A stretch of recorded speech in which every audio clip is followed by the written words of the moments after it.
Hi, I'm Tracy LeDuc here from Young Survival Coalition. I'm Anne Marie Potter, also from the Young Survival Coalition, and we're at San Antonio on the second day. We're here to talk about the POSH Study, which I don't remember the whole name. I don't remember the whole name, but it was studying it was looking at outcomes of young breast cancer patients, and it was looking at it specifically in terms of BRCA status. But what was really cool about it is it was a prospective study. So they started this back in 2000, and they were able to follow the patients during treatment and all the way through, as opposed to just going back and looking at data after everything had already happened. So they could kind of follow along in real time. And they were looking at every patient in the study was diagnosed at under age 40. They took blood samples and they took DNA samples. They tested the DNA samples, but what was kind of interesting is they didn't tell the patients their BRCA status at that point.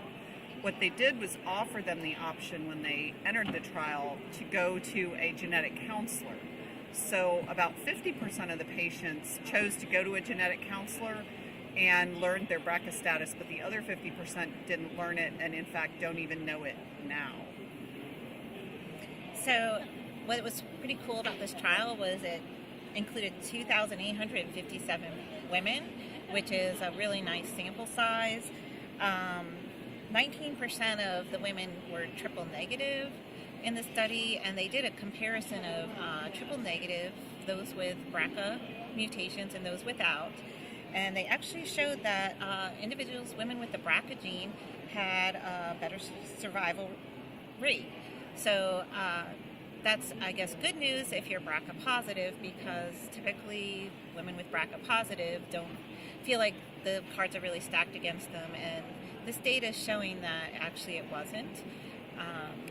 They also looked at overall survival between the patients who were BRCA positive and not BRCA positive, regardless of whether they were triple negative, and found out that they had similar overall survivals.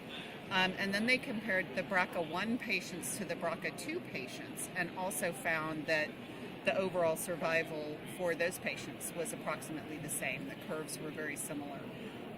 So really it was that her conclusion was there was no difference in overall survival, with the exception of triple negative non-BRCA patients.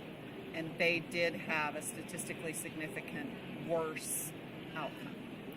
So one interesting question that came out of the audience was about oophorectomies, because a lot of women with BRCA positive choose to do oophorectomy, and whether this was included in their analysis.